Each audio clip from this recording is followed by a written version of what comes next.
बहुत ही ज्यादा मजेदार पार्ट है इस चैप्टर का, पास्ट एडजस्टमेंट्स। मतलब इंटरेस्टिंग, थोड़ा सा दिमाग लगेगा। क्या है इसके रिक्वायरमेंट?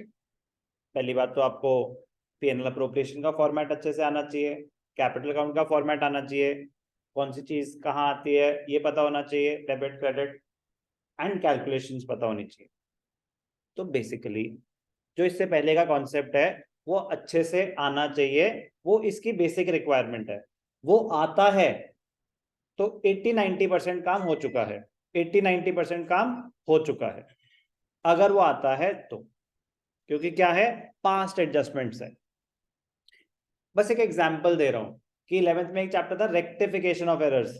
सर नाम मतलब उसका, बस बता रहा हूं कि एक चैप्टर था रेक्टिफिकेशन ऑफ एरर्स। तो जिनका जर्नल स्ट्रांग हो उनके लिए काफी portion of rectification of errors free के मार्क्स थे। यस और नो? सर जो बाकी फ्री के नहीं थे उनका पता है क्या होता था? ये उसका आसान वर्जन है, ये उसका आसान वर्जन है। तो पास्ट एडजस्टमेंट्स भी बता रहा हूं आपको, ये भी एक तरह से रेक्टिफिकेशन ही है। Push the door please. ये भी एक तरह से रेक्टिफिकेशन ही है कि आप इंटरेस्ट ऑन कैपिटल देना भूल गए, आप पार्टनर्स को सैलरी देना भूल गए। इंटरेस्ट ऑन कैपिटल दिया तो सही, 5% देना था 8% दे दिया, 8% देना था 5% दे दिया। प्रॉफिट डिस्ट्रीब्यूट होने थे 3:2:1 के रेशियो में, गलती से इक्वली डिस्ट्रीब्यूट हो गए। तो कुछ एरर्स ही हुए हैं या ओमिशंस हुई हैं। एरर मतलब करा तो सही बट गलत कर दिया, ओमिशन करना ही भूल गए। तो उसके लिए आपको ये तो पता होना चाहिए ना कि करना कैसे होता है। प्लीज सुनने पे ध्यान देंगे, कोई इंपॉर्टेंट चीज है बैग में? Thank you. बहुत ज्यादा जरूरी है ये पता होना कि अगर इंटरेस्ट ऑन कैपिटल देना भूल गए तो उसका इम्पैक्ट क्या होगा। तो उसके लिए क्या क्या पता होना चाहिए? पहली बात तो इंटरेस्ट ऑन कैपिटल कैलकुलेट कैसे होता है, बेसिक सबसे पहली रिक्वायरमेंट। दूसरे बाद अगर अमाउंट गिवन हो डायरेक्टली तो वो किसके लिए इनकम है, किसके लिए एक्सपेंस है? पार्टनर के लिए इनकम है, फर्म के लिए एक्सपेंस है। पार्टनर के कैपिटल अकाउंट में वो डेबिट होता है या क्रेडिट होता है, पीएनएल अप्रोप्रिएशन में वो डेबिट होता है या क्रेडिट होता है। अगर वो खर्चा इनकर होता तो फर्म के प्रॉफिट्स बढ़ जाते या कम हो जाते, पार्टनर की इनकम बढ़ जाती या कम हो जाती। ये बेसिक चीजें ही हैं। अगर पता है तो पास्ट एडजस्टमेंट्स इजी है, नहीं पता है तो पास्ट एडजस्टमेंट्स इम्पॉसिबल है। ओके, तो बड़ी क्लियरली बता रहा हूं कि पास्ट एडजस्टमेंट से वही लोग कर पाएंगे जिनके अभी तक के कॉन्सेप्ट्स क्लियर हैं। परफेक्ट होना जरूरी नहीं है बट क्लियर है कि सर ये दिक्कत नहीं है कि दिखाना कहाँ है। डेबिट क्रेडिट तो पता है बट वो कभी कभी अजीब अजीब सी कैलकुलेशन आ जाती है, वहां अटक जाता है। कोई बात नहीं, वो तो धीरे धीरे और स्ट्रांग होंगी, बट बेसिक अंडरस्टैंडिंग क्लियर होनी चाहिए। चलो कुछ करके दिखाता हूं कि क्या होगा।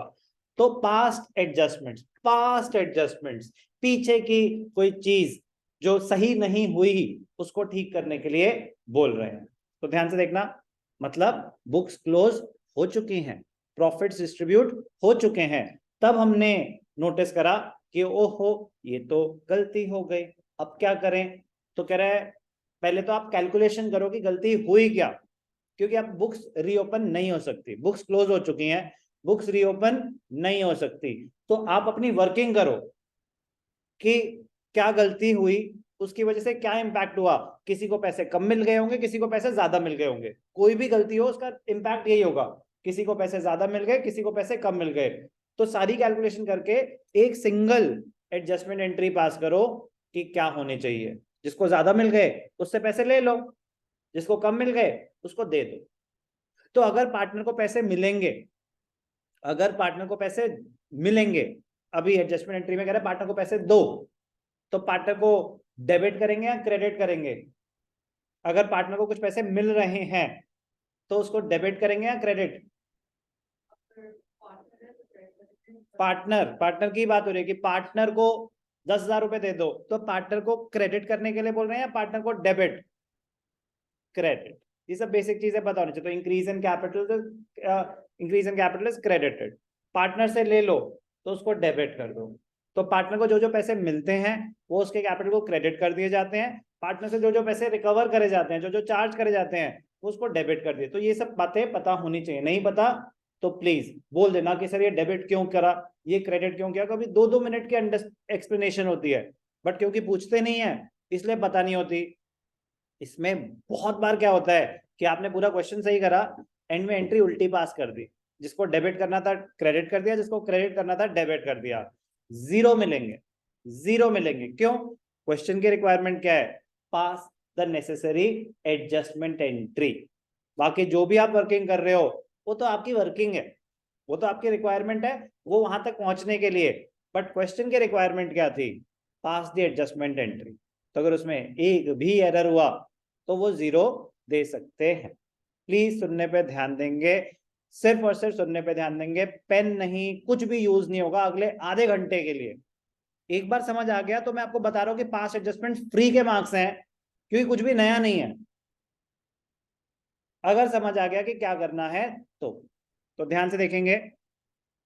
Example 1, profits of rupees 5 lakh were distributed in the ratio of 3:2 among A and B. There was no partnership agreement. There was no partnership agreement. क्या एरर हुआ इसमें? अगर पार्टनरशिप एग्रीमेंट नहीं था तो सर प्रॉफिट्स इक्वली डिस्ट्रीब्यूट होने चाहिए थे, बट क्या हुआ? 3:2 के रेशियो में बट गए।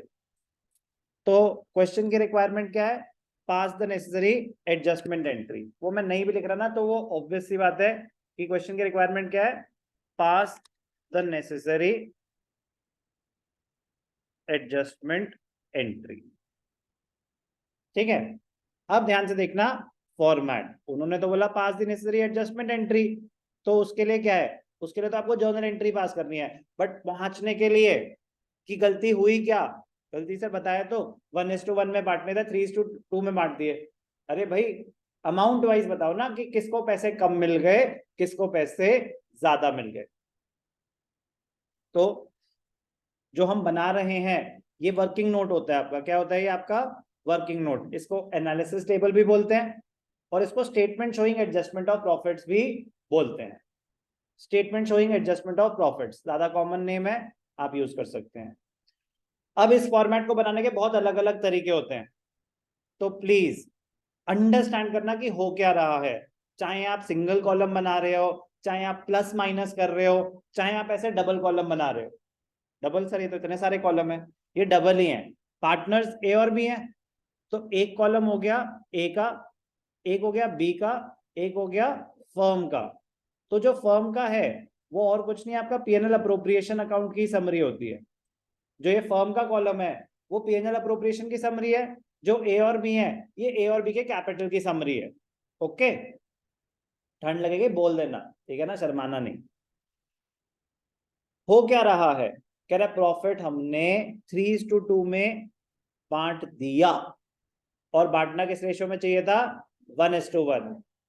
कह रहा कोई बात नहीं, पैसे वापस ले लो। गलत दे दिए, चलो वापस करो पैसे, शुरू से शुरू करते हैं। तो क्या होगा? सबसे पहले profits earlier distributed, profits earlier distributed now reversed. Profits earlier distributed now reversed. आप ए हो, आप बी हो। प्रॉफिट कितने थे? 5 लाख। 3:2, 3 लाख आपको मिल गए, 2 लाख आपको मिल गए। आपको कितने मिल गए? वापस करो। तो जब मैं आपसे वापस ले रहा हूं, ध्यान से सुनना, इंपॉर्टेंट पॉइंट है, जब मैं आपसे वापस ले रहा हूं तो कितने लूंगा? जितने दिए थे उतने लूंगा। ठीक है, बिल्कुल सही अमाउंट। ज्यादा इंपॉर्टेंट, अब मैं आपसे पैसे वापस ले रहा हूं तो मैं आपको डेबिट करूं या क्रेडिट करूं? डेबिट करूंगा। तो कितना डेबिट करूंगा? 3 लाख। बी से कितना लूंगा? 2 लाख। उनसे पैसे वापस लिया, पैसा किसके पास आ गया? फर्म के पास। फर्म के पास कितना आ गया? 5 lakh. Profits earlier distributed now reversed. Profits to be distributed in the ratio 1:1। 1:1। 3:2 तो बेटा गलत था, रिवर्स करा है, 1:1 में बटने चाहिए।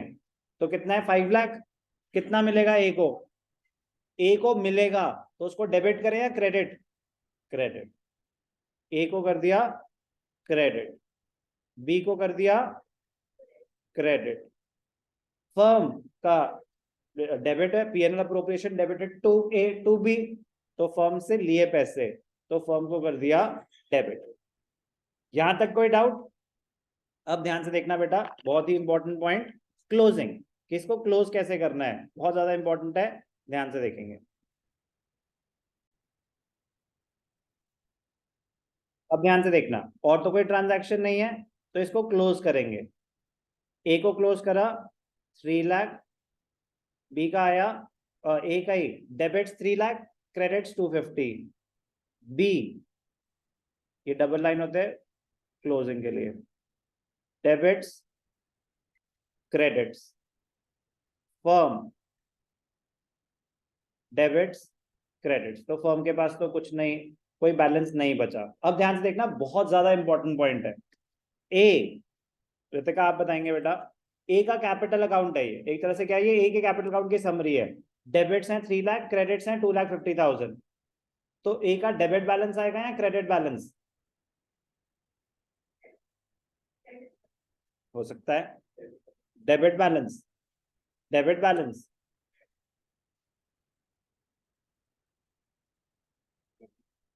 जनता की राय के साथ जाना चाहेंगे। 50,000 डेबिट, 50,000 क्रेडिट। सर कैसे? बेटा डेबिट बैलेंस का मतलब क्या होता है, ध्यान से सुनेंगे, मैं ही बता रहा हूं आपको। Debit balance, excess of debit items over the credit items. अगर आपके डेबिट साइड के आइटम्स क्रेडिट साइड से ज्यादा हैं, तो उस अकाउंट का क्या होगा? Debit balance. उस अकाउंट का क्या होगा? Debit balance. और बचपन में सुना था बेटा, जब rules of debit and credit शुरू ही हुआ था, क्रेडिट लेजर में यूज होता है ये सब बातें। सर हाँ, लेजर में थोड़ी दिक्कत है। Excess of credit items over the debit items. तो यार please, debit balance credit balance clear है? बट सर बैलेंसिंग फिगर तो क्रेडिट साइड पे आएगा ना। अरे तो क्रेडिट साइड पे बैलेंसिंग फिगर आ रहा है, क्योंकि debits are more than the credits, उसको बोलते हैं डेबिट बैलेंस है। क्या बोलते हैं उसको? Debit balance. अब ए हैज, ध्यान से देखना, A has a debit balance of ₹50,000। ये बहुत इंपॉर्टेंट स्टेप है, यहाँ गलती होती है, इसलिए इसको मैं डिटेल में थोड़ा सा एक्सप्लेन कर रहा हूँ। A has a debit balance of 50,000, इसका मतलब क्या है कि ए ने पैसे देने हैं फर्म को, या ए ने पैसे लेने हैं फर्म से। अगर डेबिट बैलेंस, तो यहां तक तो पहुंच गए सर, ये तो बेसिक कैलकुलेशन है। गलती हुई थी, 3:2 रिवर्स कर दिया, 5 lakh current ratio, correct ratio में बांट दिया। मैं कह रहा हूं ये सब कर लेते हैं, लास्ट स्टेप पे जाके भी गलती हो सकती है, तो लास्ट स्टेप पे बड़े ध्यान से करना चाहिए। पहली बात तो ये क्लोजिंग की बैलेंस निकाला आपने, डेबिट और क्रेडिट, ये समझ आया कैसे? कंपेयर करेंगे डेबिट साइड और क्रेडिट साइड, डेबिट साइड ज्यादा है तो वो डेबिट बैलेंस होगा, क्रेडिट साइड ज्यादा है तो क्रेडिट बैलेंस होगा। मुझे लग रही है ठंड। कोई डाउट अभी तक? अब ध्यान से देखना कि ए का डेबिट बैलेंस है 50,000, इसका मतलब क्या है कि ए ने फर्म को पैसे देने हैं या फर्म से पैसे लेने हैं? देने। A has a debit balance of ₹50,000 means that A owes money, A owes money to the firm। अब मुझे लिखने की जरूरत तो नहीं है कि बी का अगर क्रेडिट बैलेंस है तो मतलब firm owes money to the partner, implied of course यार, इतना नहीं तो फिर दिक्कत है। ठीक है जी, ठीक है जी। ए को डेबिट किया, क्रेडिट किया, मतलब वो सब लिखने की जरूरत है मुझे कि डेबिट कब कर रहे हैं, क्रेडिट कब कब कर रहे हैं? प्लीज मतलब पूछ लेना, शर्माना मत। कैपिटल का रूल होता है क्या? Debit credit, all increases are credited, all decreases are debited. Money given to the partner, तो जो जो पार्टनर कमा रहा है, अब मैं उसको ना सिंप्लीफाई करने की कोशिश कर रहा हूँ, बट प्लीज समझना मैं कहना क्या चाहता हूँ। जो जो पार्टनर कमा रहा है, कि आपने उसको इंटरेस्ट ऑन कैपिटल दिया, आपने उसको प्रॉफिट दिया, आपने उसको सैलरी दी, तो जो जो चीजें उसके कैपिटल बैलेंस बढ़ा रही हैं वो क्रेडिट पे आते हैं। मनी रिकवर्ड और चार्ज और विड्रॉन बाय द पार्टनर, वो उसके डेबिट साइड पे आता है। कोई डाउट प्लीज? ये तो बेसिक रूल है जो आपको अभी तक पता ही होना चाहिए कि इतने सारे हम P&L अप्रोप्रिएशन कैपिटल कर चुके हैं। स्टेप 1, जो एरर हो गया उसको पूरा रिवर्स कर दिया, 5 लाख आ गए वापस, फिर डिस्ट्रीब्यूट कर दिया। क्या करना चाहिए था? फिर ये जो बैलेंस निकाला, डेबिट बैलेंस क्रेडिट बैलेंस, कोई डाउट? तो इसका मतलब क्या है, ए ने फर्म को 50,000 देने हैं, बी को 50,000 मिलने हैं। तो ए अगर बी को 50,000 दे दे तो इन सब की प्रॉब्लम सॉल्व हो जाएगी। क्यों? क्योंकि ए को मिल गए थे 3 लाख, मिलने चाहिए थे 250, ए को 50,000 ज्यादा मिले हुए हैं। बी को मिलने चाहिए थे 250, मिले हैं 2 लाख, बी को 50,000 कम मिले हुए हैं। तो अगर ए बी को 50,000 रुपए दे दे तो ये प्रॉब्लम सॉल्व हो जाएगी। तो ये पूरी कैलकुलेशन करके हम यहीं तक पहुंचे हैं। सर ये तो मैं बिना कैलकुलेशन करे बता देता। नहीं, ऑप्शन है आपके पास। आप समझो कि जरूर थोड़ी ना कि इतनी सी बात हो, 10 बातें हो सकती हैं, 2 बातें हो सकती हैं, एक भी बात हो तो भी आपको वर्किंग नोट दिखाना है कि हुआ क्या। बात समझ आई? और जर्नल एंट्री पास करनी है, प्रॉपर जर्नल का फॉर्मेट बना के, डेट अगर दे रखे तो डेट डाल देंगे। एंट्री क्या हुई? As capital account debited to B's capital account 50,000 being profit distributed in the wrong ratio, now rectified. जो भी एरर है ये now rectified, being errors and omissions rectified. Clear? अगर कैपिटल फिक्स्ड है तो एडजस्टमेंट एंट्री करंट अकाउंट के through होती है। अगर कैपिटल फिक्स्ड है तो एडजस्टमेंट एंट्री करंट अकाउंट के थ्रू होगी। बी केयरफुल, याद रहेगा? ठीक है सर, और करके दिखाओ। ठीक है बेटा।